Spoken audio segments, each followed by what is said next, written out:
سے 3000 کلومیٹر کے فاصلے پر ایک شہر ہے جس کا نام سن کر کے کوئی نہ کوئی بولے گا، اسے شہر محبت بھی کہتے ہیں، اسے کعبۃ العاشقین بھی کہتے ہیں، اسے دارالسلام بھی کہتے ہیں، اسے دارالامن بھی کہتے ہیں، جسے دنیا بغداد شریف کے نام سے جانتی ہے۔ اس زمین پر اللہ کے رسول صلی اللہ تعالیٰ علیہ وسلم کے چچا کا نام تھا جناب عباس۔ کیا نام تھا؟ اونچی بولیں۔ انہی کے بیٹے کو فضل بن عباس، قسم بن عباس کہتے ہیں، عبداللہ ابن عباس کہتے ہیں۔ تو عبداللہ ابن عباس تو لیٹے ہوئے ہیں طائف کی زمین پر، قسم بن عباس لیٹے ہوئے ہیں ازبکستان بخارا کی زمین پر۔ یہ وہی ہیں جو سرکار عباس کے بیٹے ہیں جنہوں نے اللہ کے رسول صلی اللہ علیہ وسلم کو حضور کی لحد شریف میں، قبر شریف میں اتارا تھا۔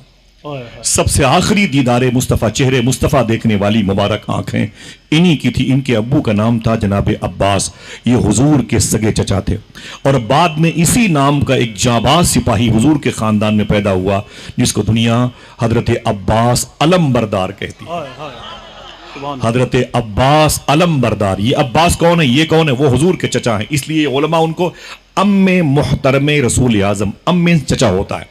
اور یہ عباس علمبردار کون ہے؟ اللہ کے رسول کی بیٹی مخدومہ فاطمہ کی شادی مولا کائنات سے ہوئی، ان سے امام حسن، امام حسین، مخدومہ زینب اور جناب محسن پیدا ہوئے۔ جب ان کے انتقال کا وقت آیا تو آپ نے اپنے شوہر کو دوسری شادی کی اجازت دی، تو مخدومہ فاطمہ کے انتقال کے بعد مولا کائنات نے جو اور بھی شادیاں فرمائیں، ان میں سے ایک شادی فرمائی تھی، اس لڑکی کا نام تھا ام البنین۔ ان کے شکم مبارکہ سے جو شہزادہ پیدا ہوا اسی کو دنیا عباس علمبردار کہتی ہے۔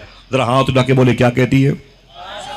یہ بات یاد رکھیے، یہ عباس علم دار الگ ہے، علم میں نے جھنڈا داشتن اٹھانے کے معنی میں آیا یہ دار، تو علمدار، عباس علمدار ہو گیا۔ وہ حضور کے چچا ہیں، یہ حضور کے بیٹے کہو، نواسے کہو۔ جناب امام حسن اور امام حسین کے باپ سے سگے بھائی ہیں، ماں سے سوتیلے بھائی ہیں۔ ان کی ماں کا نام ام البنین ہے۔ اب ان کی بات آئی تو ان کا نام سن لو، آپ ان کا کام سن لو، ان کی ایکٹیویٹیز دیکھ لو، یہ کون تھے۔ ان کی مدار شریفہ کربلا شریف میں جہاں مولا حسین پاک کی مدار شریفہ ہے، وہاں سے 3500 فٹ کے فاصلے پر اکیلے ایک گنبد کے نیچے لیٹے ہوئے ہیں۔ انہیں وفاؤں کا بادشاہ کہا جاتا ہے، مخدومہ سکینہ کی تمناؤں کا مرکز کہا جاتا ہے۔ معلوم ہے جب یہ پیدا ہوئے تو اتنے خوبصورت تھے، دیکھنا کون کون سبحان اللہ کہے گا، اتنے خوبصورت تھے کہ ان کو لوگ خاندان کا چاند کہتے تھے، اور اس خاندان کو خاندان بنو ہاشم کہا جاتا تھا۔ یہ ہاشم کون ہے؟ اللہ کے رسول کے ابو کا نام جناب عبداللہ، عبداللہ کے ابو کا نام عبدالمطلب، عبدالمطلب کے ابو کا نام جناب ہاشم۔ یہ بیٹے ہیں عبد مناف کے، وہ قصی کے، وہ کلاب کے بیٹے پوتے ہیں۔ تو جناب ہاشم کی وجہ سے حضور کے سگے دادا پردادا ہاشم کی وجہ سے حضور کے خاندان کو ہاشمی خاندان کہا جاتا ہے۔ اسی لیے جب یہ پیدا ہوئے جناب عباس علمبردار تو اتنے خوبصورت تھے کہ ان کو خاندان کا چاند کہا جاتا تھا، اور خاندان کو بنو ہاشم کہا جاتا تھا، تو ان کو بنو ہاشم کا چاند کہا جاتا تھا۔ چاند کو عربی میں قمر کہا جاتا ہے، تو وہ چاند ہٹ گیا، پھر ٹائٹل بنا السلام علیک یا قمر بنی ہاشم، اے بنی ہاشم خاندان کے چاند۔ یہ ان کی خوبصورتی کا عالم ہے۔ امام حسن و حسین کے سگے بھائی باپ سے اور ماں سے سوتیلے بھائی۔ اب بات دوسری کرتا ہوں، اتنے لمبے قد کے تھے مولا عباس، دیکھنا کون کون بولتا ہے سبحان اللہ۔ اتنے لمبے قد کے تھے مولا عباس کی کھڑے کھڑے اپنا ہاتھ اونٹ کی پیٹھ پہ رکھ دیا کرتے تھے۔ کاش کوئی پھر سے بولتا ہے ان کے نام پہ سبحان اللہ۔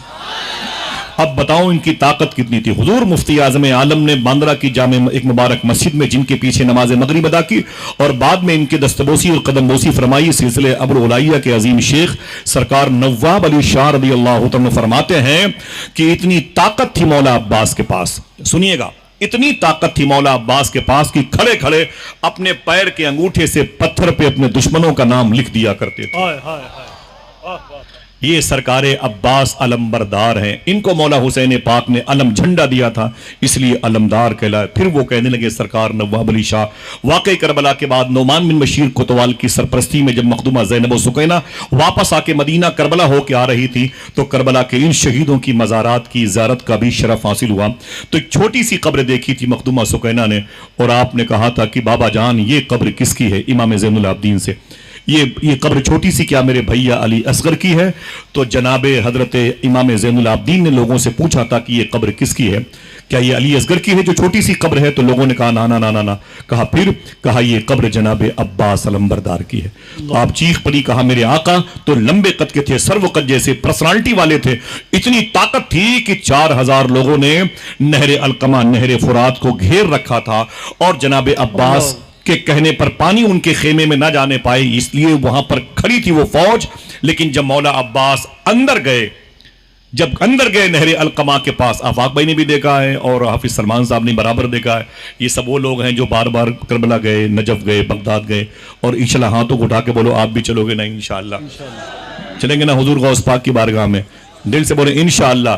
تو وہاں پر جب گئے تو معلوم ہے امام حسین نے کہا تھا وار نہ کرنا، وار روکنا، دفاعی پوزیشن پہ رہنا، اٹیک مت کرنا، دفاعی پوزیشن پہ رہنا، دشمنوں کے وار کو اپنی ڈھال پہ روکنا. روکنے کی بنیاد پر 400 یزیدیوں کی موتیں ہوئی تھی. روکنے کی بنیاد پر یہ ہیں جناب عباس علمبردار. سمجھ رہے ہیں آپ؟ وہ جناب چچا عباس حضور کے چچا ہیں، ان کی مدار شریفہ کہاں ہے وہ بھی سن لیں. اللہ کے رسول صلی اللہ علیہ وسلم کے روضہ شریفہ کے قریب میں بقیع شریف دنیا کی سب سے عظیم قبرستان ہے. اسی بقیع شریف میں ایک طرف جناب امام جعفر صادق ہیں، ان کے ٹھیک بغل میں ان کے ابو امام باقر ہیں، ان کے ٹھیک بغل میں ان کے ابو امام زین العابدین ہیں، ان کے ٹھیک بغل میں ان کے بڑے ابو امام حسن ہیں، ان کے ٹھیک بغل میں ان کی امی مخدومہ کائنات ہیں، اور مخدومہ کائنات کے بغل میں حضور کے چچا جناب عباس لیٹے ہوئے ہیں. ایک چھوٹے سے کیمپس میں یہ 6 مبارک ارواح موجود ہے. ان کی نسل کے بڑے بڑے بادشاہ گزرے ہیں جناب عباس کی نسل کے. کسی کو موسم باللہ، کسی کو مستنجد باللہ، کسی کو بے امر اللہ، کسی کو عبداللہ، کسی کو مامون رشید، کسی کو ہارون رشید کہا جاتا ہے. ہارون رشید کے دور میں، یہ مجھے کہنا ہے اور میرا ٹاپک یہ نہیں ہے اور بات کھینچ گئی، معافی چاہتا ہوں. ہارون رشید کے دور میں بغداد شریف میں ایک مسجد بنائی گئی. ایک مسجد کرفیو لگا دیا، پولیس ڈپارٹ کے تمام تر لوگوں کو چاروں طرف کھڑا کر دیا گیا کہ خبردار کسی شہر بغداد کے کسی امیر، کبیر، غریب، ضعیف، عالم، کم علم پڑھے شخص کی کوئی ایک اینٹ بھی اس مسجد میں نہیں لگنی چاہیے. یہ ہارون رشید نے قانون بنایا، یہ میرے ذاتی پیسے سے بنے گی اور اس مسجد میں کسی کا 1 روپے نہیں لیا جائے گا. جب مسجد بن کے تیار ہو گئی نا، جب تیار ہو گئی تو ہارون رشید کو پتہ ہی نہیں تھا کہ اس مسجد میں ایک ایک اینٹ لگنے کے لیے لوگوں نے کتنی کتنی رقتوں کے ساتھ دعائیں مانگی ہیں. اللہ کے حضور آنسو بہایا ہے. انہی آنسو بہانے والوں میں بغداد کے ایک دیوانے مستانے بزرگ تھے اور ضعیف تھے، وہ بڑے مرد قلندر بزرگ تھے. وہ اس مسجد کے قریب جاتے، دور سے اسے دیکھتے روتے اور کہتے اے میرے مولا یہ تیرا گھر تعمیر ہو رہا ہے، میری خواہش ہے کہ ایک اینٹ اس میں میری بھی لگ جائے. لیکن اپنے مقصد میں جب وہ کامیاب نہ ہوئے تو جناب ہارون رشید کے پریشر کی وجہ سے اتنی سختی تھی تو انہوں نے کیا کیا معلوم کیا کیا؟ اب توجہ سنیے گا. اس بزرگ نے کیا کیا؟ وہ صبح اٹھے اور کلہاڑی لی، جنگل گئے، لکڑی کاٹی، درود پڑھ کے لکڑیاں کاٹی اور لکڑیوں کو جنگل سے لا کر کے اسے بیچا. بیچنے کے بعد ان پیسوں سے بازار سے ایک اینٹ خریدی، اینٹ کو اپنے رومال میں لپیٹا، اسے گھر لے کے آئے. صبح کو پھر آپ نے کلہاڑی لی اور پھر لکڑیاں کاٹنے کے لیے جنگل میں گئے تو اینٹ کو اپنی بغل میں دبا کے گئے. جب اینٹ لے کے جنگل گئے اور پھر رسیوں میں ان لکڑی کے گٹھر کو جب سمیٹا تو اس اینٹ کو اسی کے بیچ میں ڈال دیا. اسی لکڑی کے گٹھر میں اس اینٹ کو بھی انہوں نے ڈال دیا اور اس کو سر پہ رکھ کر کے اسی مسجد کی اینٹیں جہاں بکھری ہوئی تھی اسی کے قریب سے نکلے، جان بوجھ کر کے پیروں میں ٹھوکر لگائی اور زمین پر گرے جہاں پر اینٹیں بچھی ہوئی تھی مسجد کی. اور جب وہ وہاں پر گرے تو وہ رسی ڈھیلی تھی اور وہ لکڑی کا پورا گٹھر کھل گیا. جب کھل گیا تو دل کہے تو بولیے گا وہ اینٹ کھسک کر کے انہی اینٹوں میں شامل ہو گئی. وہ اینٹ پھسل کر کھسک کے انہی اینٹوں میں شامل ہو گئی. جب وہ اینٹ اس میں ضم ہو گئی، شامل ہو گئی تو وہ گٹھر اڑایا. پولیس کے لوگوں نے ڈانٹا یہ کیا طریقہ ہے؟ بولے صاحب غلطی ہو گئی. بول جاؤ. وہ لکڑی گٹھر لے کے چلے آئے مارکیٹ، بات ختم ہو گئی. جب وہ مسجد بن کے تیار ہو گئی تو ہارون رشید کہتا ہے کہ میں اپنے محل میں لیٹا ہوا تھا. محل آج بھی موجود ہے، شیخ شہاب الدین عمر شاہ سہروردی کے روضہ شریفہ کے قریب میں. وہ کہتے ہیں کہ میں وہاں پر لیٹا ہوا تھا، میں نے خواب میں کیا دیکھا کہ میں جنت میں ٹہل رہا ہوں. میں جنت میں ٹہل رہا ہوں. ہارون کہتے ہیں میں جب جنت میں ٹہل رہا تھا میں نے دیکھا کہ یہ فلاں کے نام کی بلڈنگ ہے، جنت میں فلاں کے نام کی بلڈنگ ہے، فلاں کے نام کا یہ ٹاور ہے، یہ قصر فلاں ہے، یہ قصر فلاں، یہ فلاں کے نام کا یہ مسکن ہے، یہ محل ہے۔ کہتے ہیں آگے بڑھا تو دیکھا میں نے کہ ایک بلڈنگ پر میرا بھی نام لکھا ہوا تھا، قصر ہارون رشید، یہ بلڈنگ ہارون رشید کی ہے۔ کہا جب میں نے اسے غور سے دیکھا تو شکر کے سجدے ادا کیے، لیکن تعجب مجھ کو ہوا، اس بات پر ہوا کہ اسی بلڈنگ کے بغل میں میرے بغداد شہر کے ایک نہایت غریب آدمی کا نام بھی لکھا ہوا تھا۔ اسی بلڈنگ کے بغل میں نہایت غریب آدمی کا نام لکھا ہوا تھا، وہ بلڈنگ سامنے موجود تھی۔ تو میں نے فرشتوں سے پوچھا تھا کہ فرشتوں یہ میرے بغل میں یہ بلڈنگ کس کی ہے؟ یہ اس نام کا تو بڑا غریب آدمی میرے بغداد میں رہتا ہے۔ صاحبوں اگر توجہ سے ایسے بیٹھے ہیں، لگ رہا ہے کہ جسے آپ برکتوں کے مجسمے رکھے ہوئے ہوں، تو آپ مجھے بتائیے گا۔ ہارون رشید کہتے ہیں میں نے پوچھا فرشتوں سے کہ اس نام کی بلڈنگ جو نظر آ رہی ہے، یہ نام تو میرے محلے کے میرے محل کے قریب ایک درویش اور فقیر کا ہے، اس کے نام کا محل میرے محل کے بغل میں کیوں ہے؟ تو فرشتوں نے کہا تھا دراصل حقیقت یہ کہ اس مسجد میں ایک اینٹ اس کی بھی لگی ہوئی ہے۔ کوئی اور ہے جو زور سے سبحان اللہ کہہ سکتا ہے؟ سمجھ گئے تو بولیے گا، ورنہ سمجھ کے پھر بولیے گا سبحان اللہ۔ میرے کہنے کا مطلب کیا ہے؟ ایسی ویسی باتوں سے تو بہتر ہے خاموش رہو، یا تو ایسی بات کہو جو خاموشی سے اچھی ہو۔ سمجھ رہے آپ؟ میری بات سمجھے، سمجھ کے بولیے گا، ورنہ ہم نے آج تک بغیر سمجھے بولے، اسی لیے ہم بول نہیں پاتے۔ سمجھ رہے ہیں؟ کہتے اس مسجد میں ایک اینٹ اس کی بھی لگی ہوئی ہے۔ اتنا سننا تھا کہ ہارون رشید کہتا ہے میری آنکھیں کھل گئی، ایک اینٹ اس غریب کی لگی ہوئی تو اس کے نام کی بلڈنگ۔ وہ کہتا میں صبح کو اٹھا، دربار سجایا اور میں نے معمار مستری کو بلایا اور میں نے پولیس والوں کو بلایا۔ میں نے کہا اس دور کی مثال دے دو، بلڈوزر لا کے کہا کہ اس مسجد کو شہید کر دیا جائے۔ مثال کے طور پر جو طریقہ رہا ہو اس وقت 12-13 سال، اس مسجد کو شہید کر دو، اسے شہید کر دو۔ لوگوں نے کہا اتنی قیمتی مسجد اتنے پیسوں سے اتنے سالوں کے بعد بنی؟ کہا پھر بھی میری گزارش، میرا حکم ہے اسے شہید کر دو۔ لوگوں نے کہا کہ ٹھیک ہے اب شہید تو ہو گئی کئی دنوں کے بعد، لیکن آپ کرنا کیا چاہتے ہیں؟ دل کہے تو سبحان اللہ کہنا۔ ہارون کہتا ہے کہ اب ایک ایسی مسجد بنوانا چاہتا ہوں جس میں بغداد کے ہر گھر کی ایک اینٹ شامل ہو، اس میں آئے آئے ہر گھر کی اس میں ایک اینٹ شامل ہو۔ کہا کسی نے کیوں؟ کہا میں نے جنت میں خواب میں اس درویش کا محل دیکھ لیا ہے، تو میرے دل نے فیصلہ کر لیا ہے یار کون سی جنت چھوٹی ہے کہ اگر سب کی اینٹیں اس میں شامل ہو جائیں گی تو مجھے میرا مکان بہت چھوٹا ہو جائے گا۔ یہ ممبئی کا آکاش ٹاور تھوڑی ہے، یہ برج خلیفہ تھوڑی ہے، یہ زمزم ٹاور تھوڑی ہے۔ سمجھ رہے؟ یہ اللہ کی قدرتوں کی رحمتوں کے وسیع کینوس ہیں۔ الحمدللہ جتنی سوچ بڑھتی جائے گی آپ کے مکانوں کی حدود بڑھتی جائے گی انشاءاللہ۔ سمجھ رہے ہیں آپ؟ تو کہنے کا مطلب ہے کہ دعا کرو ایک مکتب ایک مدرسہ تعمیر ہو جائے انشاءاللہ۔ جلسے ہوں ضروری ہے، حضور کا ذکر ہوتا ہے تو بیماریاں دور ہوتی ہیں، حضور کا ذکر ہوتا ہے تو اعلیٰ حضرت سرکار شیر بیشر سنت ان بزرگوں کے کردار و عمل پہ نئی نسلوں کو عمل کرنے میں آسانی ہوتی ہے۔ لیکن ایک سوال ابھی یہ ہے کہ اب یہ بات درمیان میں اس لیے آئی ہے کہ بچوں کا سوال ہوتا ہے بار بار کہ یار یہ بتاؤ کہ کیا میرے باپ دادا نے ڈر کے مارے قرآن پڑھا ہے، ڈر کے مارے اسلام قبول کیا ہے؟ اب یہ نئی نسلوں کا سوال میں ابھی محرم شریف کے مہینے میں بہت ساری باتیں سنیے گا شہید اعظم سرکار کے حوالے سے۔ یہ سوال ہمارے سامنے ٹریجڈی بنا ہوا ہے، کیا ہمارے اور آپ کے باپ دادا نے ڈر کے مارے کلمہ پڑھا؟ قرآن کی آیت کریمہ ہے ان الدین عند اللہ الاسلام، بے شک اللہ کے نزدیک سب سے بہتر دین، ہاتھوں کو اٹھا کے بولو سب سے بہتر دین، اونچی آواز میں سب سے بہتر دین۔ اس کو یاد رکھ لیں، یاد رکھ لیں، بڑی باتیں کام آئیں گی۔ پھر نہ کہنا مجھے خبر نہ ہوئی، یہ نہ کہنا کہ جن کے پاس پیسے تھے ان پیسوں کا استعمال ہوا ہوتا تو ہمیں دین سمجھنے میں آسانی ہوتی، یہ نہ کہنا کہ علماء کرام نے ہمیں بتایا نہیں۔ ہم آپ کے قدموں کے نیچے بیٹھے ہوئے ہیں، آپ کی جوتیاں میرے سر کا تاج ہیں۔ پہلے سمجھ لیں یہ کہا جا رہا ہے کیا اسلام یہ ڈر کے مارے لوگوں نے قبول کیا؟ ایک بات میں کہتا ہوں، اگر کوئی ڈر کے مارے اسلام قبول کرے گا تو اس کا اسلام مانا نہیں جائے گا۔ ان کا سسٹم ہے موطیب صاحب، یہ اصول ہے اسلام کا۔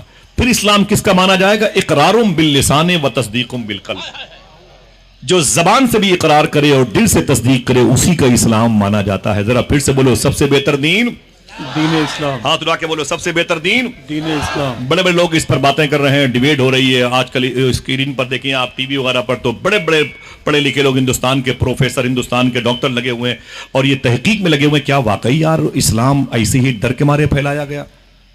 پریشر بنا کے تیر تلوار پسٹل کے ذریعے سے، AK-47 رائفل کے ذریعے سے؟ اگر دل کہے تو اجازت دو تو تھوڑی سی گفتگو کروں۔ اسد بھائی جیسے آ جائیں گے میں آپ سے معذرت طلب کر لوں گا۔ تھک گئے آپ لوگ؟ سب سے بہتر دین، میری ماں بہنیں بھی سنیں اور آپ بھی سنیں، سب سے بہتر دین کس معاملے میں؟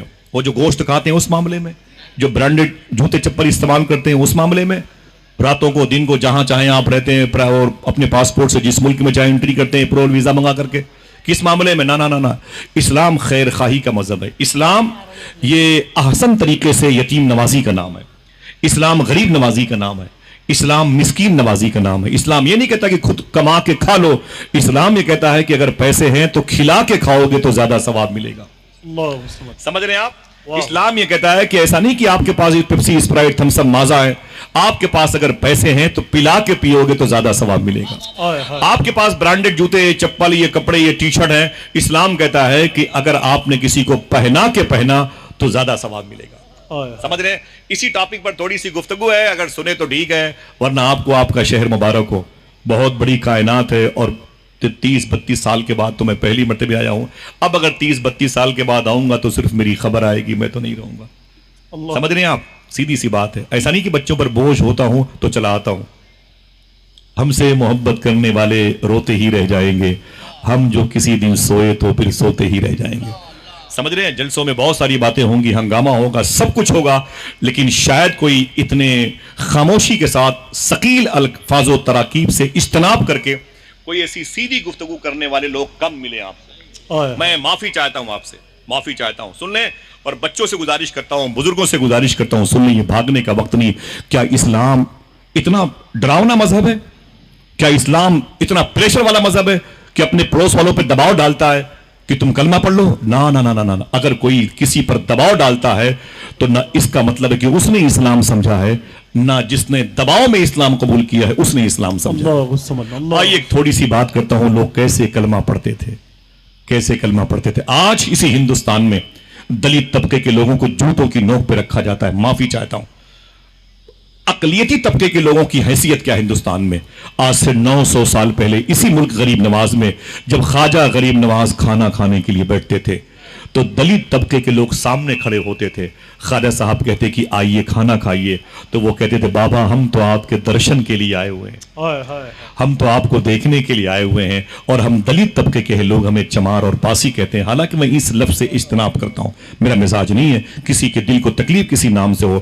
خواجہ صاحب فرماتے کہ آؤ بیٹھ جاؤ، تو وہ کہتے کہ ہم دلت ہیں، ہمیں اپنے ساتھ کیسے کھلاؤ گے؟ ہم جب کنویں کے قریب سے گزرتے ہیں تو لوگ رسیاں دھلتے ہیں، بالٹیاں دھلتے ہیں، صبح صبح کسی کو دکھائی دیتے ہیں تو وہ کہتا میرا سفر نحوست سے بھر جائے گا.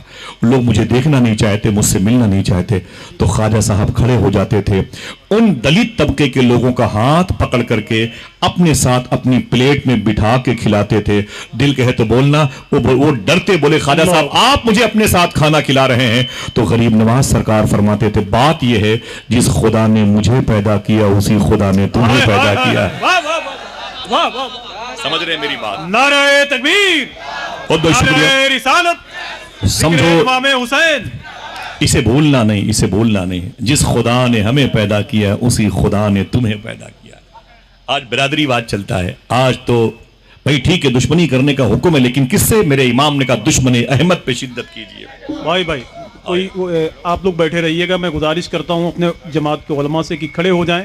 ہندوستان کی بہت مشہور و معروف آواز جناب اسد اقبال کلکتوی صاحب کی آمد ہو رہی ہے. نعرہ تکبیر، نعرہ رسالت، مسلک اعلیٰ حضرت. دادا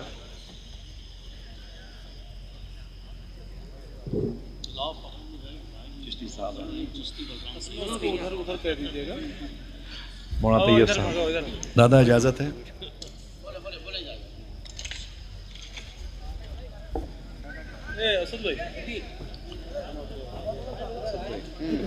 اسد بھائی تھوڑا سا معافی چاہتا ہوں، اجازت ہے؟ ذرا محبت سے کہہ دیں سبحان اللہ. ذرا ہاتھوں کو اٹھا کے بولے سب سے بہتر دین. ہاتھوں کو اٹھا کے بولے سب سے بہتر دین کون سا؟ اسلام. جو ہمارے پاس ہے ہماری غریب بہنوں کو ٹھوکرے مارنے والا؟ نا. غریب بھائی ہے تو اسے باہر کر دو، بھائی کے ساتھ ماں رہتی ہے تو اسے ٹھوکرے مار دو، پڑوس میں کوئی بھوکا ہے تو اس کی غربت کا مذاق اڑاؤ، کسی عالم دین کے ساتھ ایک سائیکل ہے تو اس کی سائیکل کی ویڈیو لے کر کے لانچ کرو کہ یہ ہے مولوی لوگ، یہ ہے زکوٰۃ فطرہ کھانے والے لوگ. معاذ اللہ رب العالمین. مجھے بتاؤ کون سا اسلام سب سے بہتر ہے؟ پوچھو غریب نواز سرکار سے.